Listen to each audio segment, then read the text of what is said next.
माँ बेटी की भावुक कहानी। गांव की छोटी सी कच्ची झोपड़ी में रहने वाली राधा हमेशा से अपने जीवन को बेटी के लिए जीती थी।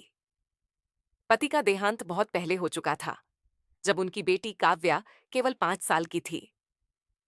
उस दिन से राधा के जीवन का एक ही उद्देश्य रह गया, अपनी बेटी को अच्छे से पढ़ाना और उसे वह सब देना जो खुद कभी न पा सकी। गरीबी इतनी थी कि पेट भर खाना भी नसीब नहीं होता। राधा दूसरों के घरों में बर्तन मांजने और झाड़ू पोंछा करने का काम करती। कभी थक कर बैठना चाहती, लेकिन बेटी का चेहरा देखते ही सारी थकान मिट जाती। काव्या पढ़ाई में बहुत तेज थी। उसकी आंखों में बड़े सपने थे, डॉक्टर बनने का सपना। राधा अक्सर सोचती, काश मैं पढ़ी लिखी होती तो अपनी बेटी की मदद कर पाती। पर उसने हार नहीं मानी। दिन रात मेहनत करती ताकि बेटी की किताबें, स्कूल की फीस और परीक्षा की कॉपी पेन सब मिल सके। कई बार उसे अपने हिस्से का खाना छोड़कर बेटी को खिलाना पड़ता, लेकिन वह कभी शिकायत नहीं करती। त्याग और संघर्ष। एक बार स्कूल में फीस जमा न होने पर काव्या का नाम काटने की नौबत आ गई। उस दिन राधा ने अपनी मां की पुरानी चांदी की पायल बेच दी। आंसू भरी आंखों से बोली, ये गहने मेरे काम नहीं आए, अगर तेरी पढ़ाई में काम आ जाए तो यही मेरी सबसे बड़ी दौलत होगी।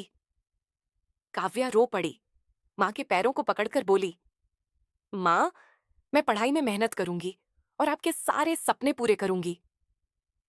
राधा ने बेटी को सीने से लगा लिया। वह जानती थी कि गरीबी उसके सपनों की दीवार नहीं बनेगी। बड़ा मोड़ समय बीता। काव्या ने 12वीं कक्षा में पूरे जिले में टॉप किया। अखबार में उसकी फोटो छपी। पूरा गांव गर्व से भर गया। पर सबसे ज्यादा खुश राधा थी।